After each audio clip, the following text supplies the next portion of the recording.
குளிர்மனைங்கிறது நம்மளோட own farm house.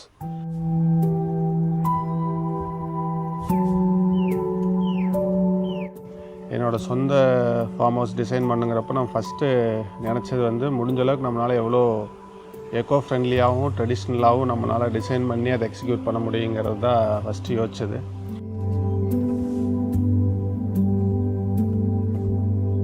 இந்த ப்ராஜெக்டில் நம்ம எந்த அளவுக்கு ரீஜனல் ஆர்கிடெக்சர் நம்மளால் யூட்டிலைஸ் பண்ண முடியும், அது எந்த அளவுக்கு சஸ்டைனபிளாக லோக்கலாக அவைலபிளான மெட்டீரியல்ஸ் ஆர்டிசன்ஸ் வச்சு நம்ம இந்த ப்ராஜெக்டை டிசைன் பண்ணி பில்ட் பண்ண முடியும் தான் நம்ம ஃபஸ்ட்டு யோசித்தோம். ஸோ அப்படி நம்ம டிசைன் பண்ண ஸ்டார்ட் பண்ணது தான் துளிர்மனை.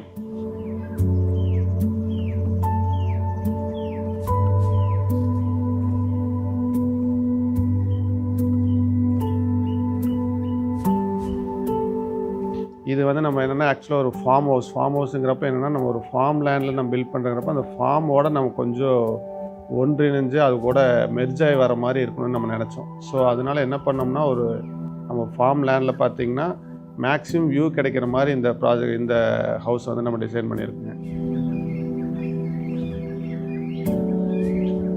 இதில் என்னென்னா மேஜரான ஒரு மெயின் எலிமெண்ட் பார்த்திங்கன்னா கோர்ட்யார்டு. இந்த கோர்ட்யார்டு நம்ம எதுக்காக நம்மளோட ஆன்சிஸ்டர்ஸ் எல்லாம் பெரும்பாலும் யூஸ் பண்ணியிருந்தாங்கன்னா நிலம், நீர், நெருப்பு, காற்று, ஆகாயங்கிற அந்த 5 எலிமெண்ட்ஸோட கனெக்டிவிட்டிலே இருந்தோம். அதிலிருந்து நம்ம ஒரு வீட்டுக்குள்ளே அப்படின்னு வர்ற பார்த்திங்கன்னா அது பிரேக் ஆகக்கூடாது அப்படிங்கிற ஒரு கான்செப்டில் அந்த கோர்ட்யார்டு இன்ட்ரடியூஸ் பண்ணியிருக்காங்க. ஸோ நேச்சுரலாக சன்லைட்டாக இருக்கட்டும், ரெயினாக இருக்கட்டும், ஏர் வென்டிலேஷன் எல்லாமே நமக்கு கிடச்சிக்கிட்டே இருக்கும். கோர்ட்யார்டை ஒரு பேஸாக வச்சுட்டு அதில் 2 போர்ஷனாக நம்ம கம்பைன் பண்ணியிருக்கோம். ஒன்று காமன் ஸ்பேஸுங்க, லிவிங், டைனிங், கிச்சன் ஒரு ஸ்பேஸ் ஆகும். ப்ரைவேட் ஸ்பேஸ் நம்ம பெட்ரூம்ஸ் வித் பால்கனி, நம்ம ஸ்டார் கேசஸ் ஏரியாலாம் பார்த்திங்கன்னா கோர்ட்யார்டோட வெஸ்டர்ன் போர்ஷனில் டிசைன் பண்ணியிருக்குங்க. இதே காமன் ஸ்பேஸ் கோர்ட்யார்ட்லேருந்து ஈஸ்டர்ன் சைடில் நம்ம ப்ளேஸ் பண்ணியிருக்கோம். ஸோ ஈஸ்டர்ன் சைடில் தான் நமக்கு மேக்ஸிமம் வியூ இருக்குது. நம்மளோட ஃபார்ம் லேண்டோட மேக்ஸிமம் வியூ இருக்குங்கிறப்போ காமன் ஸ்பேஸ் அந்த சைடு வச்சுருக்கிறோம். ஸோ மேக்ஸிமம் மார்னிங் சன்லைட் எல்லாமே நமக்கு ஒரு காமன் ஸ்பேஸில் இருந்தால், லிவிங் ஸ்பேஸில் இருந்தால் பெட்டராக இருக்கிறங்காட்டி நம்ம ஈஸ்டர்ன் சைடில் அது ப்ளேஸ் பண்ணியிருக்குங்க.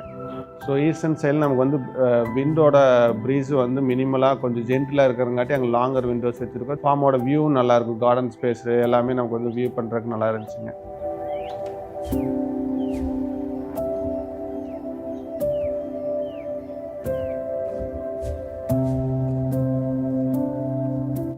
நம்ம இப்போ எக்ஸிக்யூஷன் இதில் பார்த்திங்கன்னா அதே தான் திருப்பி நம்ம எந்த அளவுக்கு லோக்கலைஸ் மெட்டீரியல் யூஸ் பண்ண முடியும், இல்லை மெட்டீரியல்ஸ் பழைய ஸ்ட்ரக்சர்ஸு இல்லைன்னா இதுக்கு முன்னாடி இருந்த ஸ்ட்ரக்சர், பெரிய ஸ்ட்ரக்சர்லேருந்து டெமாலிஷ் பண்ண மெட்டீரியல்ஸ் எந்த அளவுக்கு ரீயூஸ் பண்ண முடியும்னு பார்த்தோம்.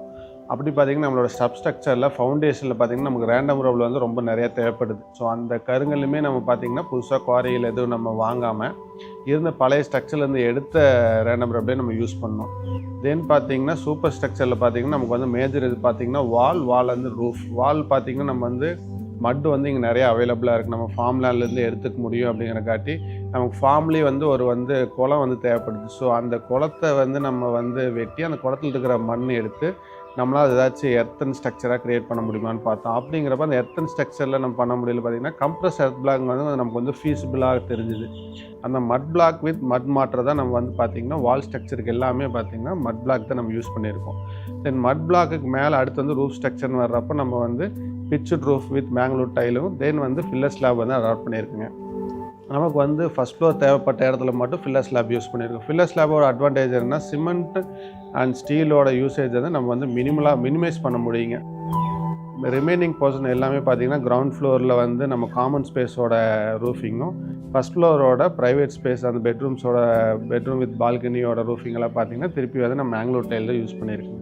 அந்த மேங்களூர் டைல் ரூஃபுக்கு நம்ம என்ன பண்ணியிருக்கோம்னா யூஸ் பண்ண உடன் ராஃப்டர்ஸாக இருக்கட்டும், பீம்ஸாக இருக்கட்டும், நம்ம காலம்ஸாக இருக்கட்டும் எல்லாமே பார்த்திங்கன்னா ரீயூஸ் பண்ணியிருக்கோம். ஸோ மேங்களூர் டைல் ரூஃபும் கம்ப்ளீட்டாக பார்த்திங்கன்னா ரீயூஸ் தான். எது புது மெட்டீரியல்ஸ் எதுவுமே நம்ம யூஸ் பண்ணலிங்க. பிளாஸ்டிங் ஃபினிஷிங், அதாவது நம்ம வாலோட ஃபினிஷிங் நம்ம என்ன யூஸ் பண்ணியிருக்கோம்னா லைம் பிளாஸ்ட் யூஸ் பண்ணியிருக்கோம். நம்மளோட கொங்கு ரீஜனாக இருக்கட்டும், நம்ம செட்டிநாடு ரீஜனில் பார்த்திங்கன்னா நிறையா யூஸ் பண்ணியிருப்பாங்க இந்த லைம் பிளாஸ்ட்டில் என்ன பண்ணியிருப்பாங்கன்னா எக் யூஸ் பண்ணி, கடுக்காய், ஜாக்கரியெல்லாம் யூஸ் பண்ணி ஒரு 5 லேயர்ஸ் பார்த்திங்கன்னா லைம் பிளாஸ்ட்லேயே வந்திங்கன்னா ஃபைன் அக்ரிகேட்டை ஃபைனராக யூஸ் பண்ண அதனோட ஃபினிஷிங் பார்த்திங்கன்னா மிரர் லைக் ஃபினிஷிங் நம்மளால் கொடுக்க முடியுங்க. பாருங்கள். லைம் பிளாஸ்டர் பார்த்தீங்கன்னா நம்மளோட மட்வால் மாதிரி அது வந்து ப்ரீத்தபிள். நைட் டைமில் பார்த்தீங்கன்னா கொஞ்சம் வெதுப்பாக வார்மாக இருக்கும். அதே டே டைமில் பார்த்தீங்கன்னா கொஞ்சம் கூலாக இருக்குங்க. அதுதான் அந்த ப்ரீத்தபிள் வாலோட பெரிய அட்வான்டேஜ்.